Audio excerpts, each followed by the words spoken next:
Everyone. We did a video on class edges a little while ago when Pathfinder came out for Savage Worlds, but we thought tonight we'll talk a little bit more about it and look at some tweaks that Eric's been doing for his new campaign.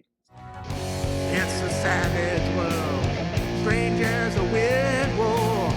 It's a savage world, classics to explore. Everyone, it's Carl with Tabletop Tango with Eric. Hello. We'd love you to look at the bubbles, do this stuff, support us, go to the website, like, subscribe, all that stuff. Actually, it'd be kind of cool to have, more subscribes and likes and things, and you can forget the money for this video. Okay, so what we were talking about today. So what I'd like to talk about today is we kind of a follow-up to the video we did a little while ago, and that was for really a deep dive into the class edges for one of the, like Rev 1.2 or something for the Savage Pathfinder. Yes. Yeah. And we really got into it. It was about an hour and a half. But I want to revisit that a little bit now that we're up to, I think, 1.7 for Savage Pathfinder. And Eric's been working very diligently on a new campaign using Savage Worlds Pathfinder rules. And he's come up with some ideas as he's really started implementing them, I guess I would say, or really understanding how they would be put together. So with that in mind, let's get right into it. So I see all the time in the forums, people still don't quite understand how the class edges work from a getting them, adding to them, multi-classing. So why don't you kind of give people a better understanding of how that all works? And then maybe we start talking then a little bit about what's changed. For sure, yeah. So class edges, as it's written, everybody starts with a free class edge of their choice. And when you get a class edge, it gives you some abilities. There usually comes with the hindrances. There's also something called armor interference or armor restriction for martial classes, class edges. And that's, you start out with one, or you can choose just to get a prestige or a background or professional edge if you don't want to take a class edge. And then as far as taking them later, so each of the class edges is kind of a edge tree, which is often like a feat tree, if you've ever heard of that term. Mm-hmm. So all of the class edges have 3 other edges below them. So a total of 4 edges, and each at a different rank. And you have to have the very first one to get any of the other ones. Now, the other ones don't have to be in any order. I mean, they have to be in order by rank, but you don't have to get the second one to get the third one. You can just skip the second one, or whatever. And then so for multi-classing, which is allowed, but they do say, work with your GM if you're thinking about multi-classing, like why you all of a sudden, can do cleric things or whatever. So you kind of have to work that into the story. But for multi-classing, you just get to take the new class edge. So if you started, say, as a fighter, and you wanted to start having the cleric stuff, you could take the cleric class edge, but you have to take that at a different rank. Right. So that's the only restriction that's where here, people get confused a little bit. Yeah. The big restriction here is that you can only take one core class edge or core prestige edge. So when I say core, it's the very first one. So for cleric, it's the first one that you see, cleric. Same with the prestige edges. You can only take one of those per rank. Now that's not one, like we said, there's other edges in that tree. So as long as it's not the core one, you could take multiple edges in the rank. So say in our scenario, right, we're starting as a fighter. We want to be cleric. So once we get to seasoned, we take the new cleric edge.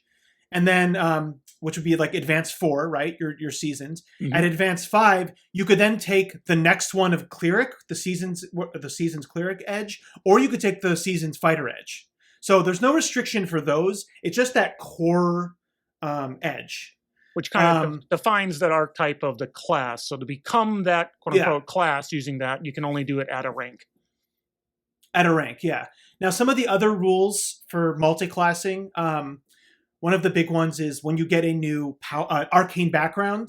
And this is either, just taking arcane generic one or taking one that gives you a class feat that gives you an arcane background or more magic. So you get whatever powers that it has. and you get any like other like if any other edges that applied to it, like generic edges, they would apply to your new one if you had more than one. But as far as the PowerPoints, you share the pool completely. So if the new one had the same amount that the one you had before started with, you don't get any increases. If it was one that was bigger, say like Sorcerer starts with 15 PowerPoints, then that would be your new base. So it's the max of both together, not a summation. It's not adding them together. Yeah, it's it's the like better whatever of the one's two. max. The higher of the two is where what you're going to get. Okay. And what's a little confusing there is, say if you started, say, with Cleric, right, and you took a PowerPoint's edge at Novice, right, so you would have a pool of 15 PowerPoints, and then you took Sorcerer at Seasoned, then you would actually have 20 PowerPoints, because that PowerPoint's edge that you took would still apply, but you're then trading the base Cleric 10 for the Sorcerer 15, if that makes sense. So, the PowerPoint's edges will apply to the pool, but you're just replacing the base amount of PowerPoints. And then the final kind of thing with multiclassing that there's a quirk is that you take the lesser of your armor restriction or armor interference. So say like a fighter doesn't have any armor restriction, and then you take, say, rogue later on, then you would have basically armor restriction light. And that would apply to your whole character. So the worst, I don't know the worst, but the worst of whatever it is, the worst. Is what you get. Yeah. Yes. And that's the whole, I think that's everything, right? That's how you take them later on. That's how you, so if you look at this, so, max, you can only have 5 total different class edges or or prestige edges, like trees, which is a lot, but that's the max you could have, right? Because it's once per rank. Right. So yeah. Okay, cool. So then let's kind of turn it around a little bit. And as you're going into this work you're doing now, what did you find that you can recall is a little bit different now in this kind of latest compared to maybe some of the earlier things? And I don't know exactly when they tweaked them. That's fine, right? Yeah, I don't know. Yeah, I don't know every version. Starting out, yeah, yeah. There definitely has been. There were some changes to the document. The biggest changes were in the class edges, and so we'll see that. And one other thing I forgot to say is when you're multi-classing and you get a new arcane background, you also start with a D4 in that arcane skill. So if you say were a fighter and then you took wizard, you would start with a D4 spellcasting. Now, so the biggest change up front for all the class edges is they actually took away. So before, all of the spellcasting class edges started with a D4 in their skill.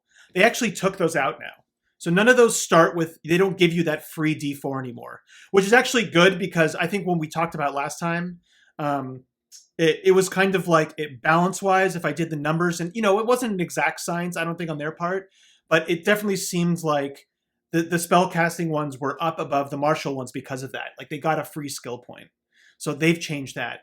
Now, can we just quickly go back? We're talking about my tweaks too. So so real quick, these tweaks I'm doing, these are certainly not necessary. These are just my personal tweaks. Somebody might like them, so we're just going to include them here. This is for my campaign. I tried to keep these very minimal. These are not like I'm not like completely rehauling anything. These are tiny tweaks. But the first tweak that I did was actually starting with the armor restrictions, Carl. Yep. So my first tweak here, which is a really weird thing. So we talked about how you take the lesser of the 2 armor restrictions, right? Now, this has a really weird quirk, and I get why they did the armor restrictions this way. They wanted to, it's Savage Worlds. They wanted to keep it generally fast and everything. Now, these things stack with normal encumbrance, minimum strength values, and encumbrance of armor. Mm-hmm. So there's a lot of negatives there. The weird thing that this happens, though, is with multiclassing. So say you start as a fighter, right? And you wear plate mail, you wear heavy armor, and you're fighting in heavy armor, you're sneaking around, you're doing all this stuff in your heavy armor. Then all of a sudden, that season, you're like, oh, I've been kind of learning dirty fighting, and I learned to become a rogue. And you take the rogue class feat. Class edge. I'm going to say that a lot because it's Pathfinder. feat and edge, same thing pretty much. So you take the rogue edge, and now all of a sudden, you're wearing that heavy armor, you're taking negatives to sneaking, you're taking negatives to everything. I find that very weird and kind of a strange quirk. So my tweak here, and this is really not going to change anything that much. It's just better in my soul and mind. So my tweak here is that armor restriction and armor interference lose the minuses to agility. But basically what they do now is that you cannot use a class edge's features if you're in an armor that's heavier than what's restricted, if that makes sense. So like, so say the fighter rogue in this example, they can still wear plate mail, they can still sneak around without penalties, but if they want to use sneak attack, they have to wear light armor. So again, this is not really going to change too much because generally, the fighter rogue isn't going to want to be in, even if it was still a -4, they're not going to want to wear heavy armor because they don't want to take -4 to everything, right?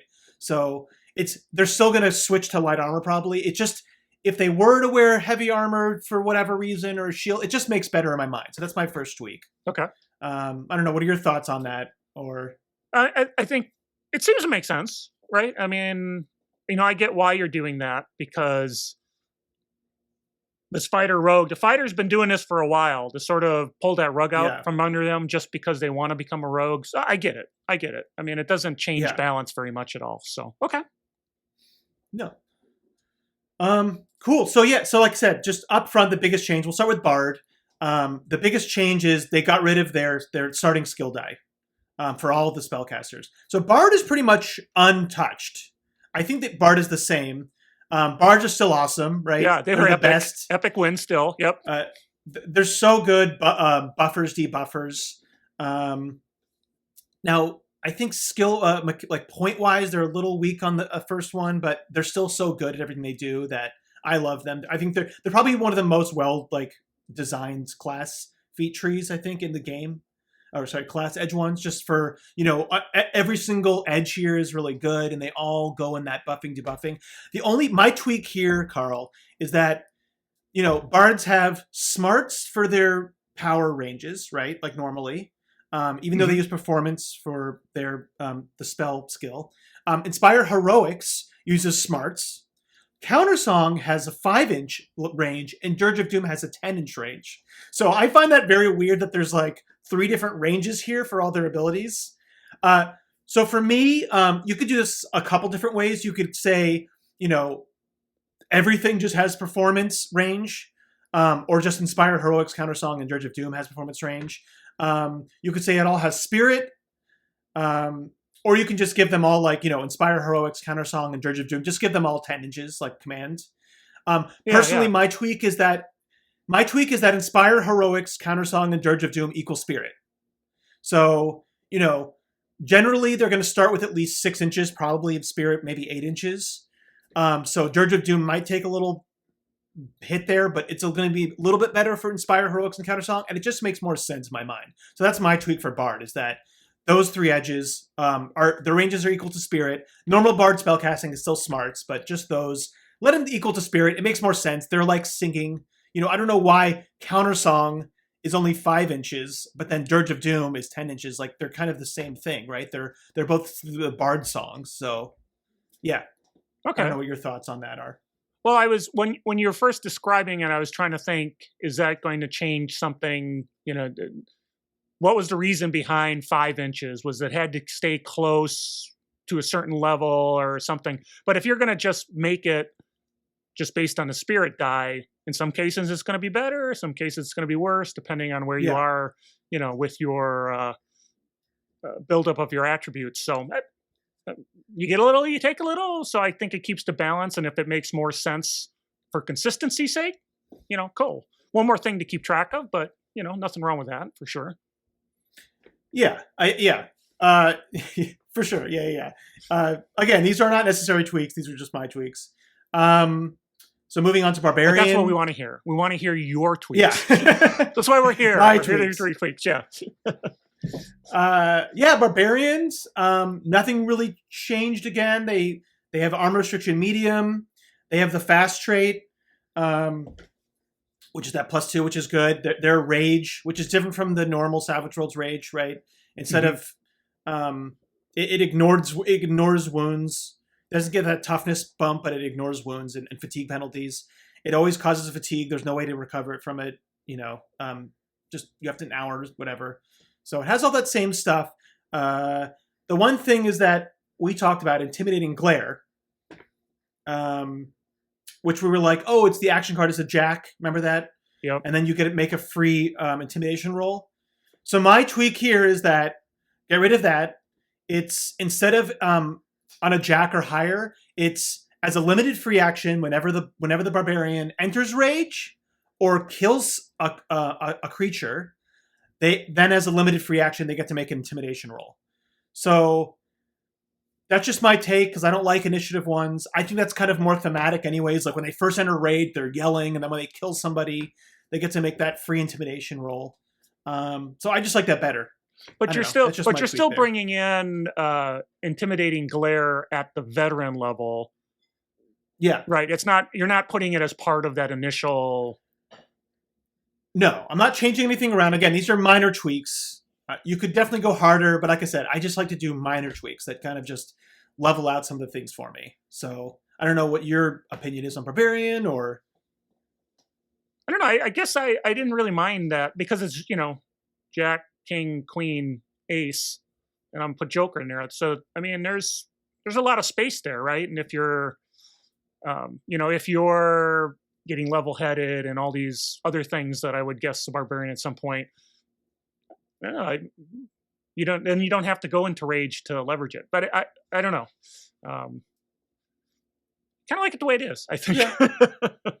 Oh, because I think the last video you said you didn't like it. So well, I've been reading it now, coming back, and it's like I think what I lost was the fact that you've got it with the Joker included.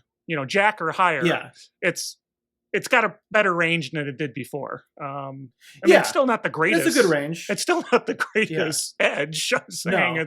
it's with respect to the tweak, I think it's still okay. But okay, cool. Yeah, that's what I said. The tweak pumps it up a little bit. It becomes a little bit more. You're definitely getting one when you rage, right? Now, killing somebody, you might not get the killing blow, but it's kind of feeding to that offensive place. I don't know. For me, it seems more thematic of. You're getting this intimidation thing because of what you're doing, versus just like randomly you get to intimidate somebody because of the way the initiative. Because you're going first. So you're going early, therefore you get to. Yeah, okay. I get where from a kind of, I'll call it narrative. Thematic. How thematic. Narrative, it makes a lot more sense. Okay, cool. And we got nothing really changed here. We still like barbarians, right? They're fun to play. Yeah, they're cool. Then clerics. Not much change with clerics. They lost their skill roll. Now I don't know how much we want to talk about how he likes clerics. So clerics to me, have some really cool abilities. They have a very flexible power list. They have their channel energy, which really pumps up healing. Now I would like to have seen but for my book I was like writing and I still might do it, but I was writing like a channel, I forget what it's called in Pathfinder, but there's like a negative version of channel energy. So there could be like a positive one, and then you could have like a negative one, which is like energy. Harm versus heal. Sucking energy. Yeah, it's channel. I forget what it's called, but there's like a channel positive and a channel negative. So you can either have like, depending on your deity, a positive, which is like healing, or like the harm spell, which is like a negative damage, right? Yeah, I mean, early D&D kind of nice. Had the same thing. Early D&D had the same thing, right? Exactly. Which is healing spells could be run backwards. Yeah, and then for their channel one, but for now we're just leaving it. It's healing. I don't really like Destroy Undead because it's so specific, but a lot of these, right? The person doesn't have to take Destroy Undead. You could take Cleric and have that kind of theme of being a Cleric, and you don't have to take Destroy Undead if you don't want to. So, yeah, I mean, I think if I remember the other video, what I didn't like about Destroy Undead was it was seasoned. I mean, my old D&D world, even though you're not that great at early levels, you're still have a chance to turn undead, so to speak, right? So yeah, okay, yeah, and if we math it out, right, clerics are one of the only. I mean, the big thing here is clerics are the ones that have no armor interference out of all the spellcasters, so that is a big deal. They can wear heavy armor if they want to, right? Yeah. So that's a bonus. The clerics kind of come out ahead though because the vow major, which is like, I don't think it's, it is a major hindrance or whatever, but like it really doesn't, it's not going to feel like a major hindrance in my opinion. Like that's your character that you're playing. That's the god. You're already kind of doing that. So I don't know. I think it's definitely on the GM to challenge you on those things. The GM really has to be like, this is their god and this is their vow. I'm going to challenge them. So they really have to make, they have to sacrifice something to like uphold their vow or vice versa. So it's really on the GM to do that because, if we balance these class edges together, the vows just really don't make up for, the positives they get. Do you know what I'm saying? Well, yeah, the GM has to provide them a crisis of faith at some point to make it so that you do get that, -2 from faith rolls. Yeah, it's definitely, I mean, this is not PCC, where being a cleric kind of sucks, in my opinion. But so, yeah, I agree. And, chances are people who play, in some of the games, people who played healers anyway, without Pathfinder, they were always ending up taking Bow or something along those lines anyways. So, yeah. Okay. And here's my tweak for them, and this is going to be the tweak on all the spellcasters pretty much, is the favored powers. Now, we talked about this last time. Yeah, we didn't like how it was done. So my tweak here is, and you can adjust this a little bit, but basically, keep it how it is, but instead of setting the powers, now how I've written it in mine is I said for Cleric specifically, it's, it gives you healing, sanctuary, and smite. My tweak is healing. Let me actually check what I wrote, but it's it's the healing power, and then it's 2 powers of your choice, and then 1 has to be from your domain. So whatever domain, one of the powers that you choose has to be from your domain. A power from your domain, and then anything you want. One of your choice. Yeah, that you have available too. You could keep 3, but if you think that might be too strong that they're able to choose, which I might even go anyways, is just make it 2. So healing and 1 from your domain, or just like, 1 from your domain and 1 of your choice. So I definitely think one of them, no matter what you do, should be from the domain, right? Keep it thematic that way. So, it's probably better that we keep them to 2 because we're giving people the choice. It's up to you whether you think 3 is too strong or not. I don't really think so, but I think I think it's still a good choice if you do 2. Alternatively, you could be like, you can either take what's written with the 3 that are set, or you can have 2 of your choice, 1 being from your domain. Kind of give them the choice. Yeah, that would be a good idea. It's like you can do it rules as written, or I'll let you from your domain pick 1, and then 1 that's not in your domain, I guess is what you're saying. Keep the 2, so they have the option of having the 3 or the 2. Yeah. So my personal opinion is I hate how they've set them. So I definitely think you should give players some choice here because it's just kind of crappy. Oh, and then my only caveat is then when a player takes the new powers edge, allow them to change one of their selected favored powers for one of the new ones that they've taken. And then with Cleric, they would still have to abide by the restriction of one of their favorite powers always has to be from their domain. So I think you should definitely allow players to, as they get new higher ranked powers, to allow them to take new ones. So that's now that's going to be across the board for spellcasters, but they each have their own little tweak. For Cleric, it's one of them should definitely be from their favorite domain. So yeah, right. And when they switch it out, they can't then switch back to the other one willy-nilly. It's really, I'm switching this out going forward. That's what it is. Yep. Okay. Makes sense. Yeah. I like that. I like that a lot because as you're playing through the game, even though, favored powers is like veteran. I mean, but as you're playing the game, you learn more about, your go-to is always this, or this is what you're always doing. So makes sense. Makes a lot of sense. Okay, great. And then Druid. We like Druid. Oh, Druid's awesome. Druid's seriously another one of the best ones, I think. I actually have 2 tweaks here, but again, not much changed. I don't think anything changed with Druids, actually. They have their, Vow Major. They have their Nature Bomb, which is still really good. Really good. I mean, Druid's just an excellent spellcaster. I love Druids. Nothing really changed here. My first tweak is definitely for Wild Shape.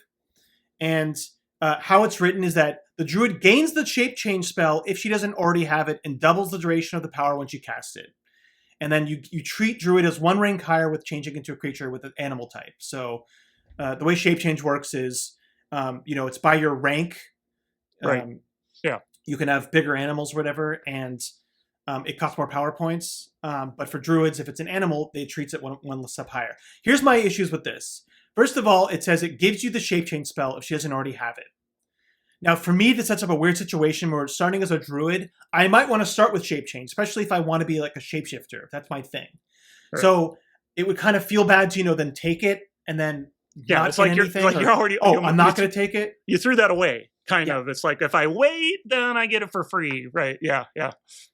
Exactly. So here's my tweak for Wild Shape. The druid gains the shape change spell. If she already has it, she gets a new power of her choice. That's like, seasoned or lower, right? Or sorry, not.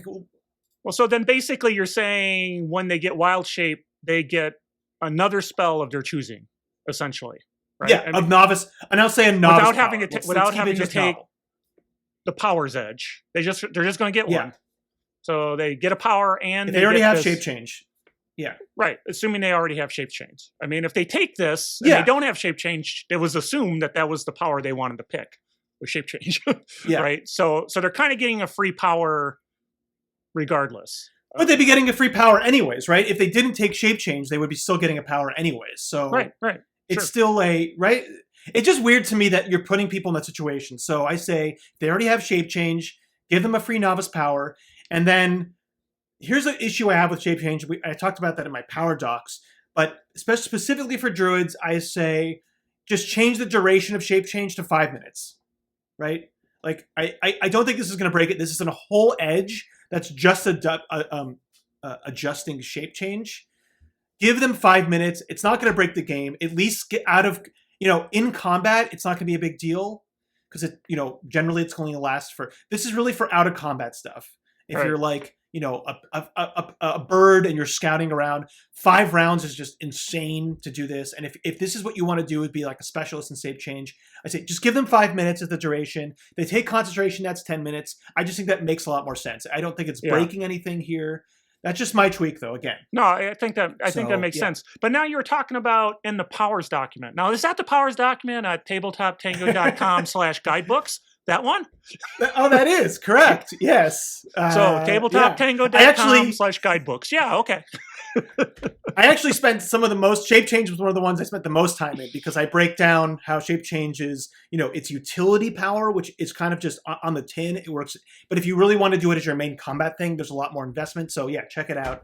If you're interested in that. And don't forget tweaks for Wild Shape. Don't forget the .html. It's guidebooks.html. My bad. Just go to the website and click on the link. Okay, go ahead. You'll find it. Yeah. The second tweak here is again for favorite powers druid. Yep. Same deal. The same thing. So the same deal. You choose anyone. Now, druids always have nature as their domain. So again, one of the powers should be from the nature domain. And basically it's the same. You can either let them choose 3 of them, or, I don't think that's crazy, but if you think, letting them choose is a little bit too powerful, put it to 2. I still think, personally, I would rather choose the 2 that I wanted than be given 3. I mean, on the list that they have, Entangle, Smite, and Protection, I do like Entangle a lot, especially for a druid that's very thematic. Protection, maybe. So that's one that I might choose. But still, if you're druid, maybe Wild Shape is what you're all about. Let them take shape change, right? So, I still think letting them choose is the better way to go. It's just, I don't like how they said it. So, yeah. It's a little too rigid. I agree. And this is true of all of them, right? So a little rigid, give them some chance to build the character in their image. Makes sense. So, all right, cool. Then we got a fighter, which early on we weren't all that happy with. Generally kind of boring. It's kind of boring. I've come around a little bit, but they did actually change something for fighter here, Carl. So remember before it was once an encounter for limited free action, the fighter gets to choose a combat edge. Now they've actually set that combat edge. It only lasts 5 rounds. So they actually nerfed it a little bit, which I thought was interesting. Now, I've come around a little bit on Fighter. Well, Fighter is kind of the basic class edge, and I think that's fine. I think Fighter class is generally supposed to be that way.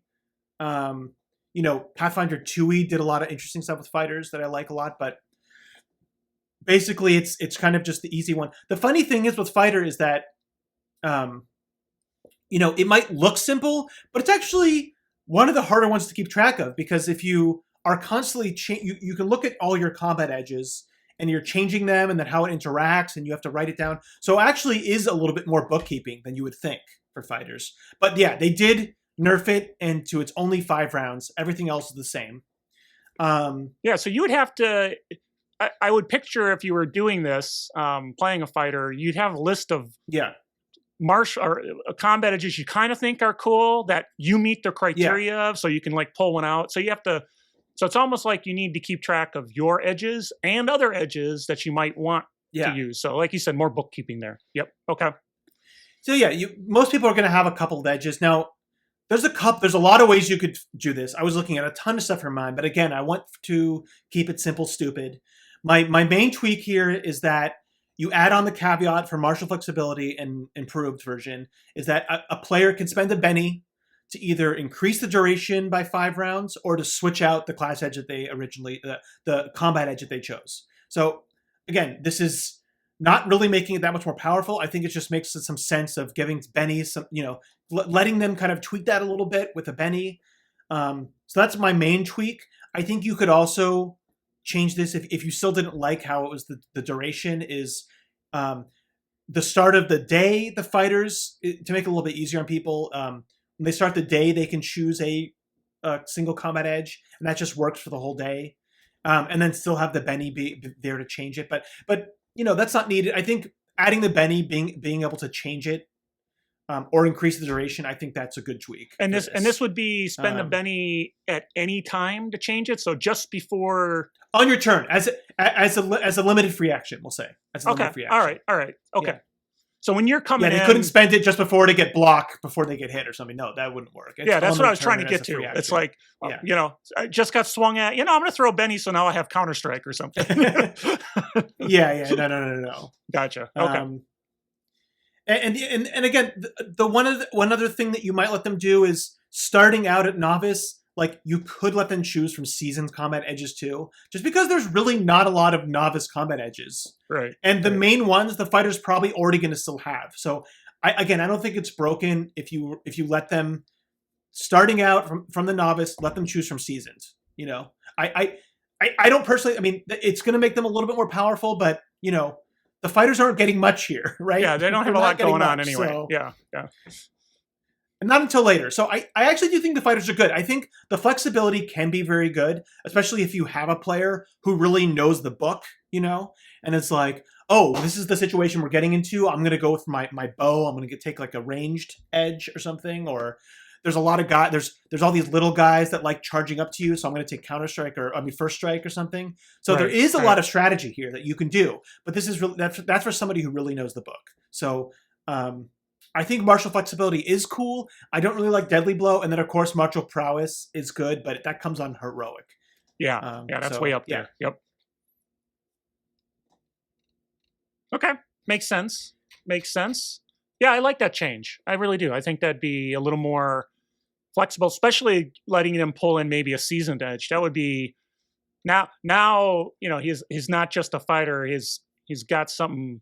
Chutzpah that no one else can match at the earliest level. So that's our advances, right? So cool. All right. Monk, another favorite now of yours, I think. Yes. I mean, last time, I think Monks had one of our worst scores. Yeah. They've overhauled Monk the most. They've actually might have overtuned Monk. If you actually go through again, I don't know if there's a science to why they did this, but mostly it seems like armor restriction as a hindrance was kind of like medium is a say minor hindrance, like a 1 point -1, right? Right. Light armor restriction is like -2, and armor restriction any is like a -3. Mostly that seems like I don't think they went exactly to that. But if you math out Monk now, they are definitely way over the other classes, and they're very good. So before, remember, there was really no benefit for them going without armor. So I'll talk about the first thing, because that's what all of the stuff went into. So they still have armor restriction any. Now they get a bonus +1 toughness if they wear no armor.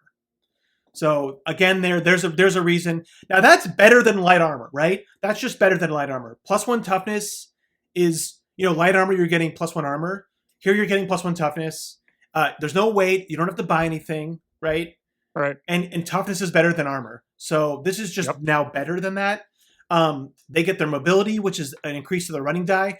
This was funny to me because barbarians just have a better one. +2 to your pace is just much better than the running die. Well, especially if you run it with the running die. I know we talked about in games where it's like, well, don't roll it. Let's just give the maximum when you're doing a run. One. Yeah. Yeah. It's funny you brought that up, and we'll talk about that. I'm going to spend a little bit more time on Monk because of the Mystic Powers, but it actually is better than you think because of the Mystic Powers. Now, Stunning Fist is still the same. It's amazing. It's really, really good. Stunning Fist, to me, is worth a whole other edge if you could get it. And that's the one where if you get an unarmed strike and you hit a raise, then you can choose to make the foe distracted or vulnerable. So that's just excellent, right? Right. And that really works with monks having really good accuracy, because when we move on to unarmed strike, now they took out the martial artist edges from this, from normal Suede edges. There's no martial arts ones. There's the brawler ones, but there's no martial arts ones. And that's only for monks. So monks now get the +1 to fighting, and their attacks are AP2, and they get the strength plus D4 damage that then stacks with natural weapons or with the brawler and the improved brawler one. And this is something that's at the very end. They can use trademark weapon with it. And at the very end, their bonus damage for a raise goes all the way to a D10 from a D6. So honestly, to me, this is a 4-point edge. These are 2 edges. Because we know that +1 fighting and strength D4 is worth an edge, right? That's the martial artist edge. And then to me, if it was like, an edge was like, you get AP2 on unarmed strikes and a D10 bonus damage. Also, it stacks with... Also, you can use your unarmed with trademark weapons. That's another edge to me, right? So this is 4 points here. So if we go through just how I do it real quick, armor restriction is -3. I mean, martial discipline is definitely a +1, right? Because that's like half of brawny or whatever. So that's a -2. Mobility, you could make the argument that's 0.5 or 1, but let's just say it's 1, right? That's -1. Stunning Fist is definitely equal a full edge to me. So that's +1. Then you have Unarmed Strike, which is like a +4.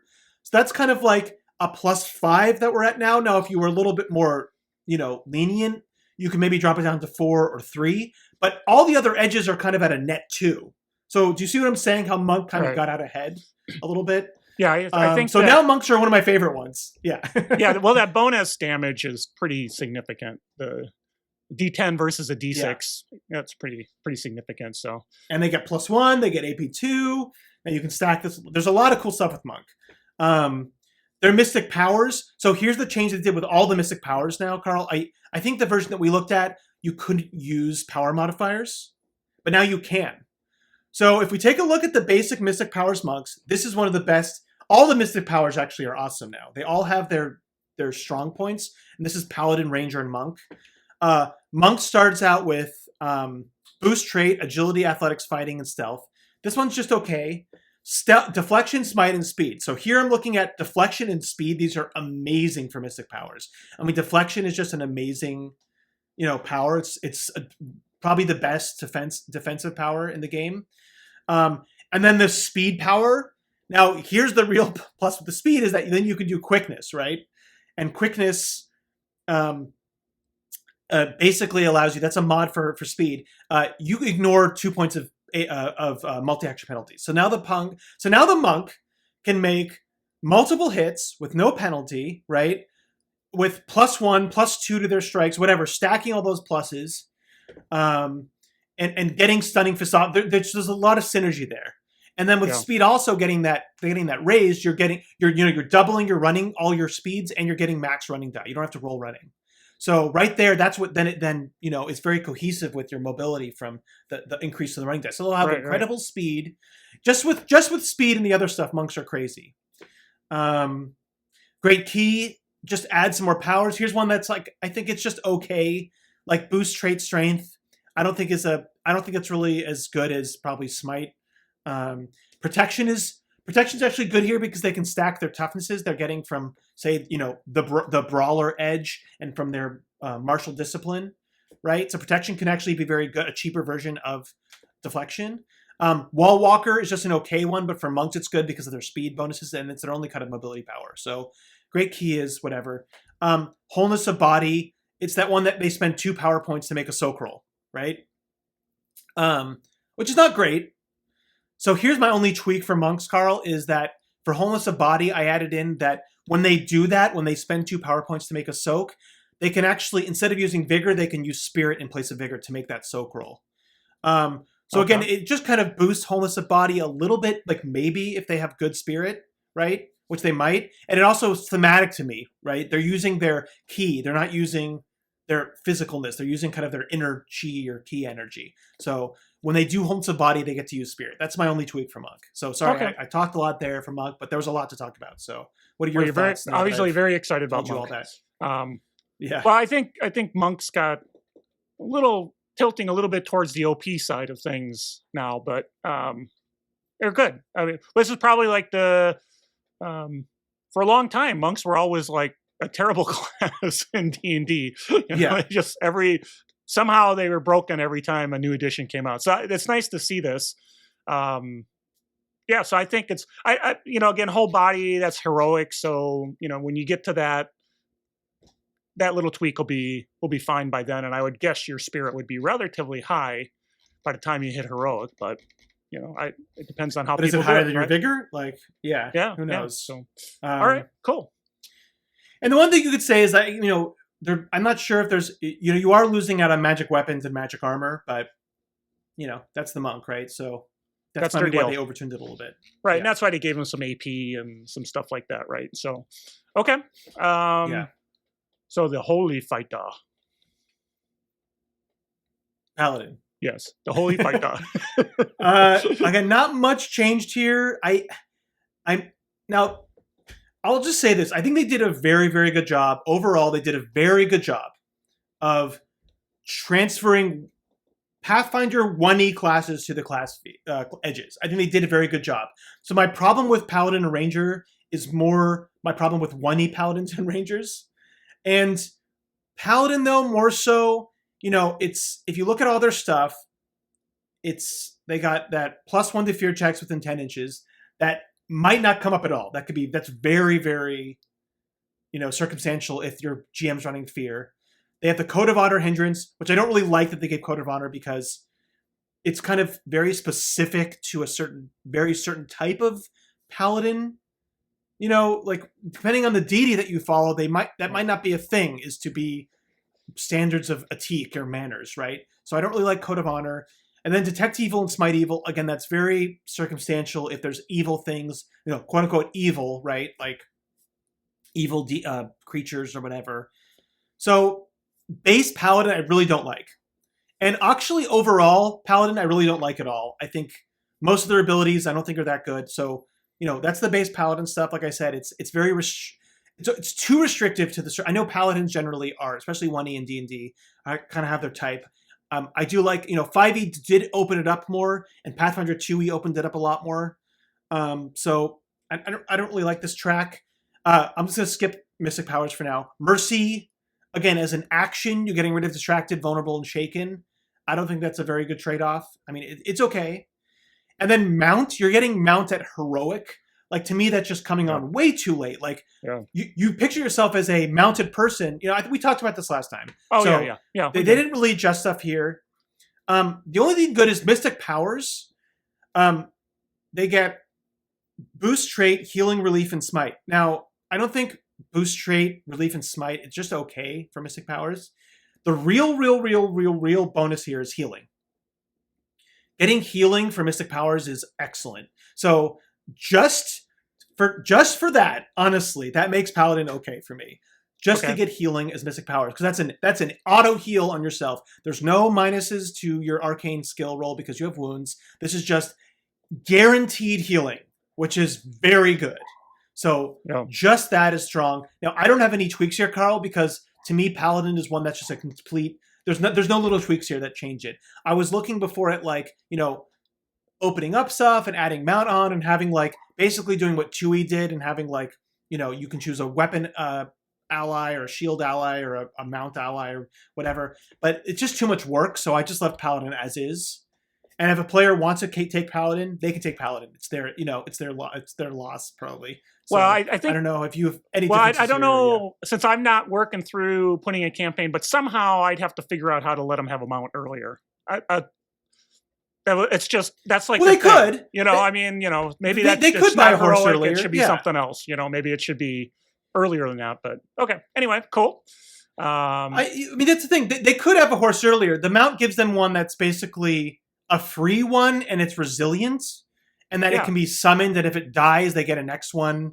Like the next, they can get another. It doesn't say there's any time limit, but they can get another one. Basically, they can summon one, like you could say once per day. So they always get this kind of mount, but it just comes on still very late for me. That I don't know. It's weird. I would figure. I would try to find out a way to do that earlier, to be honest, because it's not really that me too. overpowered as far as what you get from the mount in this bond. But all right, so let's jump to. I think what we can say is I might do an overhaul on Paladin and Ranger just for my own benefit, and then we'll post those on the website on the site. Just as an alternate. So I might just do a complete overhaul of Paladin Ranger. Me and Carl might work that together, and then we'll just post it on the site. So keep a lookout for that if you're like me and you don't like how they did Paladin. But again, I don't have any tweaks for it. Okay, he's making a commitment. Let's see if he can follow through on that. I'll put it on the website. I'm ready. I can edit that HTML like nobody's business, my friend. So okay, you heard it here first. So and so let's talk about Ranger, another one you want to completely rewrite. So I'm assuming there's not a lot of great stuff here. You didn't like it that much anyway. Here's the thing with Rangers. Yeah, I mean, here's the thing with Rangers, man. And this was an issue in 1E, and they fixed it in Pathfinder 2E. 5E also had this issue. That's why the revised Ranger is so much better. And then Tasha's came in now and made some tweaks.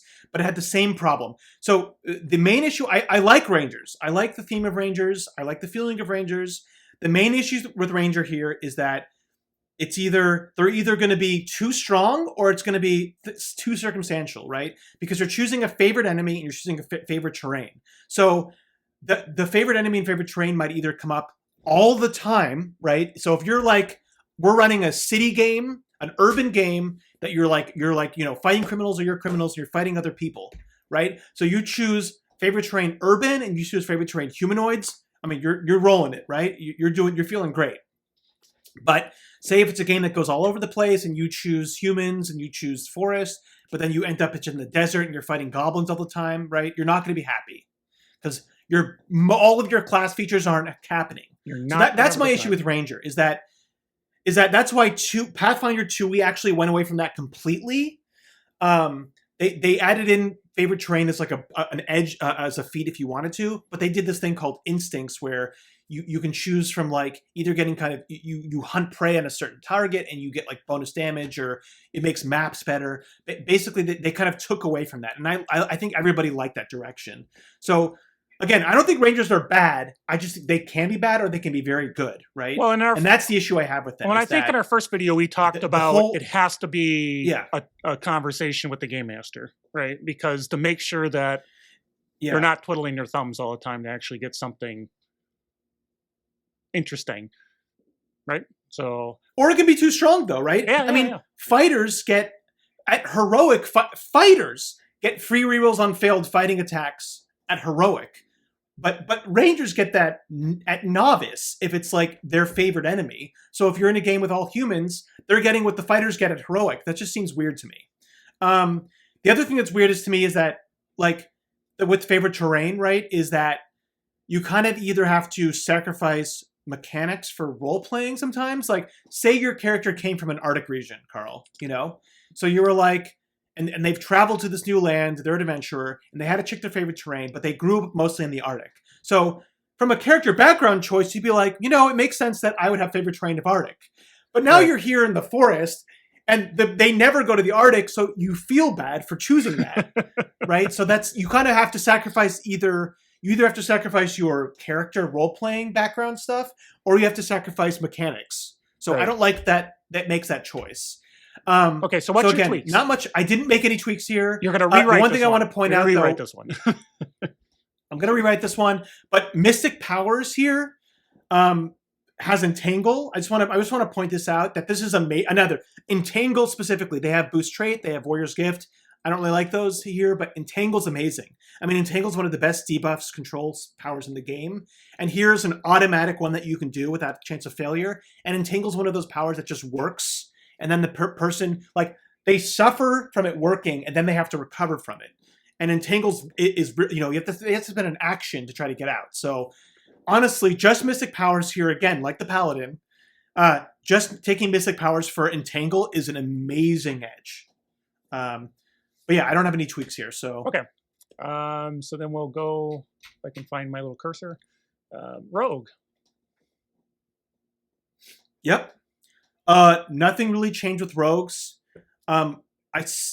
Still have my issues with Rogues, and I'll say that I think Sneak Attack is still is strong. I think before we poo-pooed it a little bit more, but it's definitely strong.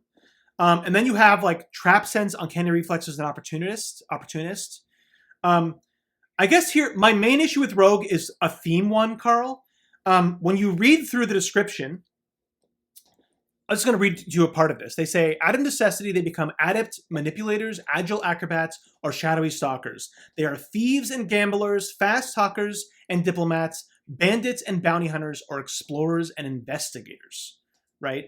Talks about them exploring and meeting people. Right. Now, if you look at the main Rogue one, you have Sneak Attack. Right. 95% of what they've just described the Rogue is not reflected in that, right? Now, Trap Sense and Cannon Reflexes, you could say is definitely kind of an explorer kind of feel, right? Sneak Attack and Opportunist, I could see as the bandit. But all the other things that they say a Rogue is just not reflected at all here. And that's kind of my main issue with Rogue. Now, so my tweak here, and this is the one that I did the most on, I kind of took away Sneak Attack. I didn't get rid of it. I took it away. So I'm just going to read what I wrote. Replacing Sneak Attack with Racket. I borrowed that term from Pathfinder 2e. And this is kind of similar to when the Druid gets to decide between an animal companion or rerolls on faith rolls. I says Racket. Now they can either choose, they get to have two options. One of them is Sneak Attack. It's as written. Because remember, Sneak Attack unlocks some of the prestige edges for people, so they definitely need that in there. And then I added in something called Skill Mastery. So I'm just going to read how I wrote it. The Rogue skill attribute caps, excluding athletics, fighting, and shooting, are always treated as one skill die higher. The Rogue can also always reroll a non-combat skill check using a Benny, even when rolling a critical failure, and also gains a special Benny that can be used once per session to reroll a non-combat skill check. So I know that was a lot. So my thing here is that I really wanted to, they talked about all this stuff with skills. I really wanted to give the rogues a feeling of, if they wanted to, a master of skills, right? And I didn't want to just give them, you get 2 extra skill points, because that just feels bad. So here, basically what they're getting is, if they want to pump up notice, they want to pump up, notice and common knowledge, but their smarts is only a D6.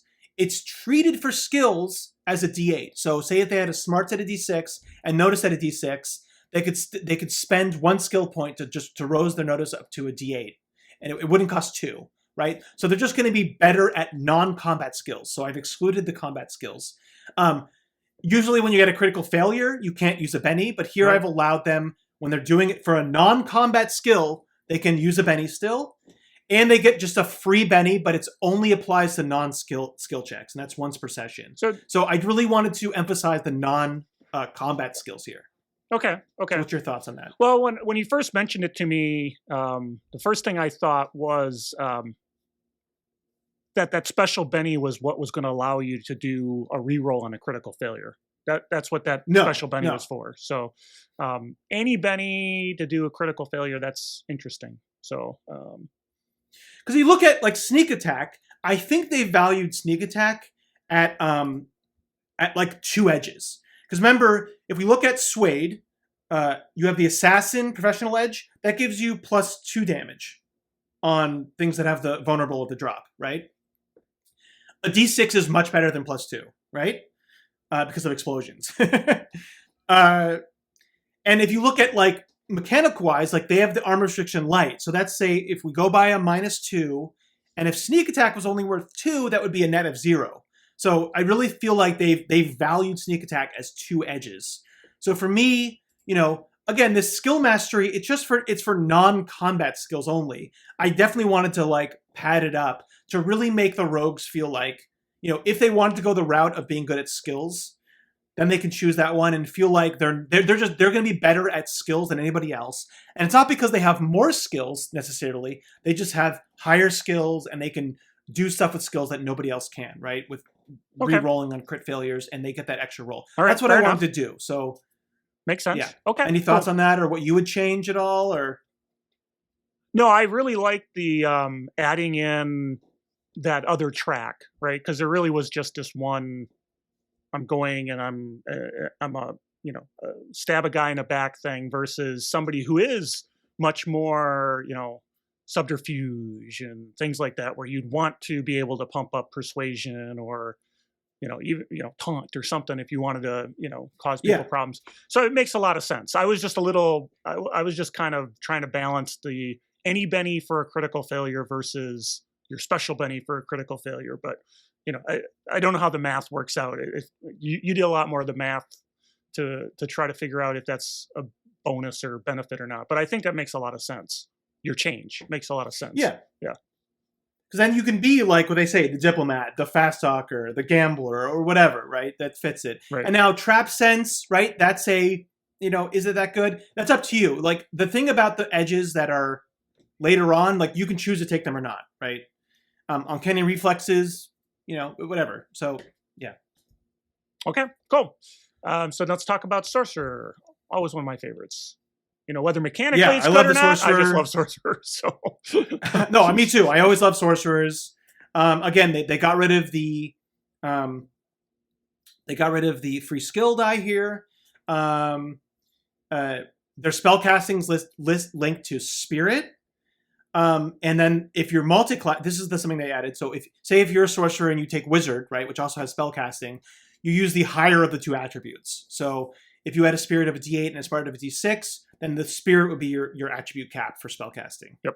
Okay. So that's something to note there. Now remember, ranges are still going to be linked to smarts though. So they haven't changed that at all.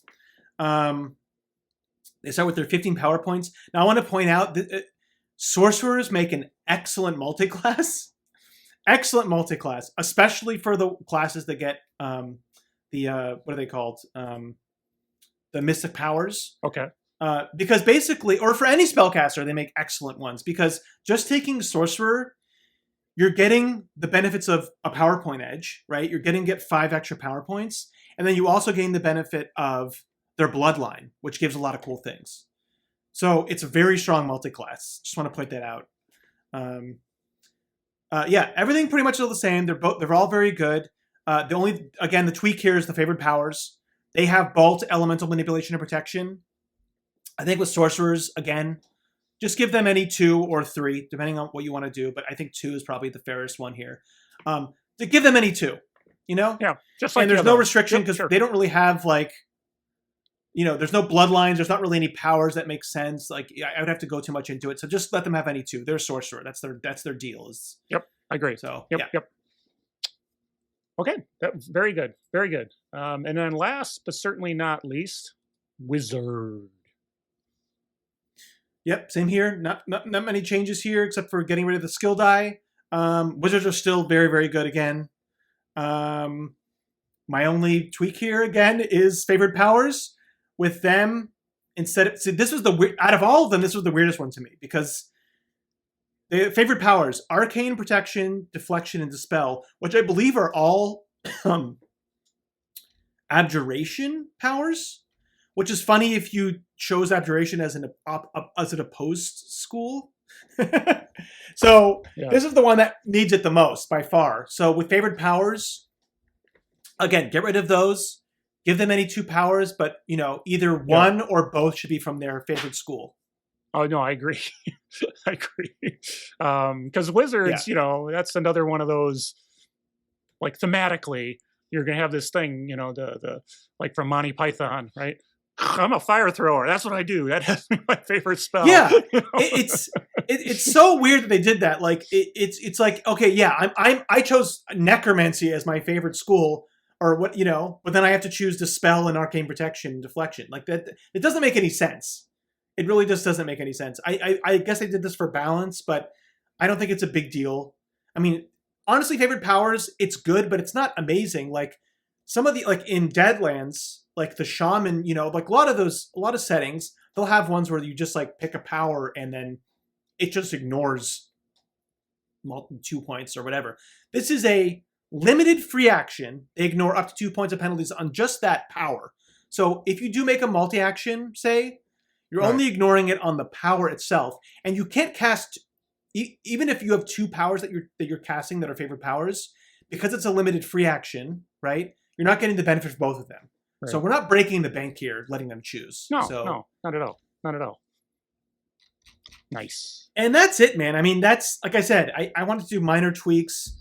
There wasn't a ton of changes here. I mean, monks got the most, but they tweaked a little bit stuff with the mystic powers, allowing you to use the power modifiers and taking away the bonus, the skills that you got, and changing the way multi-classing worked, I think was the big thing. So those are my tweaks. Now, if we want, I can just take out my tweaks in a little doc and we can post it on the website. Sure. Maybe that's something if somebody wants to kind of download We'll go along it. with the when you do the rewrite. We'll just list them all, and then here's the rewrite for those 2, and here's the tweaks for the other ones. Okay. Yeah, makes total sense. We'll put that under Tabletop Tango. Go there, a little link that says guidebooks. We'll put it under that section for sure. Okay, well, cool. That's what I wanted to kind of cover. It'd be great to talk about some of these tweaks. I think we really learned the favored powers. That's the one thing that definitely we always had to work on. So once again, I'm Carl with Eric. And this is Tabletop Tango. Look at the bubbles, do the stuff, love your support, go to the website, do all that stuff. And we will catch you next time. Thanks much. Bye. It's a savage world, strangers a wind war. It's a savage world, classics to explore. It's a savage world in the land of the